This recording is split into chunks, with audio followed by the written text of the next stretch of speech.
আচ্ছা, শামসুজ্জামান দুদু, আমরা দেখেছি যে দীর্ঘদিন বিএনপি একটি নির্বাচনের জন্য অপেক্ষা করেছে, আন্দোলন করেছে, এরপর গণ অভ্যুত্থান হলো, গণ অভ্যুত্থানের পরে এই সরকার দায়িত্ব গ্রহণ করেছে মাত্র 8 মাস হয়েছে। এখনই নির্বাচনের জন্য আপনারা রাস্তায় নামার কথা বলছেন কেন? যেখানে 15 বছর আন্দোলন করলেন একটু মানুষের অধিকারের জন্য, ভোটাধিকার প্রতিষ্ঠার জন্য, এখনও কিন্তু সরকার ভোটাধিকার প্রতিষ্ঠার কথা বলছে। তো আপনাদের একটু সময় দিতে, একটু ফ্লেক্সিবল হতে এই জায়গায় অসুবিধাটা কোথায়?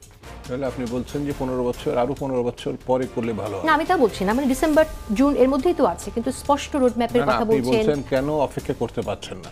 একটু ফ্লেক্সিবল হওয়া যায় কিনা আমি জানতে চাই। ধরে যে ছেলেটি বা মেয়েটি জন্মাইছে 15 বছর, মানে আমরা যখন বলা শুরু করেছি তার বয়স এখন 15 বছর, সে এখন কিশোর বা কিশোরীর থেকে উত্তীর্ণ যৌবনে যাবে, 2 দিন পর সে সংসার করবে, ছেলেমেয়ের মা বাপ হবে।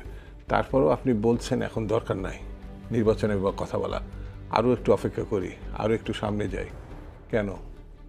আপনি আমাকে প্রশ্ন করেন, আমি আপনাকে কেন আমি অপেক্ষা করব? কারণ সরকার তো বলছে নির্বাচন দিয়ে দিবে ডিসেম্বরে, আর যদি না সরকারের পারে একমাত্র কাজ হচ্ছে ইলেকশন করা, সংস্কার না। কিন্তু আপনারাও বলেছেন যে সংস্কার করতে হবে। এই সংস্কারে সংস্কার আপনারা কথা আমরা সমর্থন বলিনি, দিয়েছেন। সরকার বলেছে। আমরা বলেছি যতটা দ্রুত সম্ভব একটা ইলেকশনের জন্য সেই কাজটুকু করে ইলেকশন দেন। এটা আবার সরকার বা অন্যান্য যারা মানে নির্বাচনের বিলম্বিত করতে চায়, সংস্কারকে প্রাধান্য তারা তাদের মতো করে বলেছে, তাদের সঙ্গে আমাদের কোনো সংঘাত নাই। আমরা কেন কথা বলছি?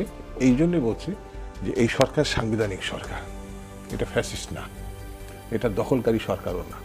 এরা সংবিধানের আওতায় শপথ নিয়েছে, তো সংবিধানকে এদের রক্ষা করতে হবে। সংবিধানে রক্ষা করলে একটি সরকার যে কোনোভাবেই যখন অনুপস্থিত হবে, মেয়াদকাল শেষ বা গণঅভ্যুত্থানের পতন, যে কোনো গণঅভ্যুত্থান কিন্তু সাংবিধানিক, এটা কিন্তু কোনো সন্ত্রাসী কার্যকলাপ না, এটা সাংবিধানিক। তো স্বাভাবিক কারণেই সংবিধান কাফল করতে হলে পরে শূন্যস্থান আপনাকে পূরণ করতে হবে, এটা নির্দেশনা সংবিধানে। তো সেই নির্দেশনা 90 দিনের মধ্যে করতে হবে, যেটি 90-এর গণঅভ্যুত্থানের পরে মিস্টার শাহাবুদ্দিন সাহেব প্রধান বিচারপতি ক্ষমতা না 90 দিনের মধ্যে এটা করেছিলেন। এই সরকারও করতে চায়, কিন্তু তার সঙ্গে সংস্কার এবং কম বেশি শব্দ জুড়ে দিয়েছে।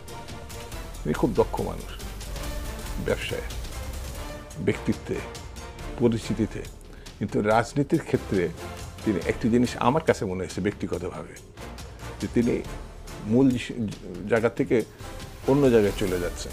সেটা হচ্ছে মূল কাজ তার, মানুষের ক্ষমতাকে মানুষের কাছে ফিরিয়ে দেওয়া, ভোটাধিকার।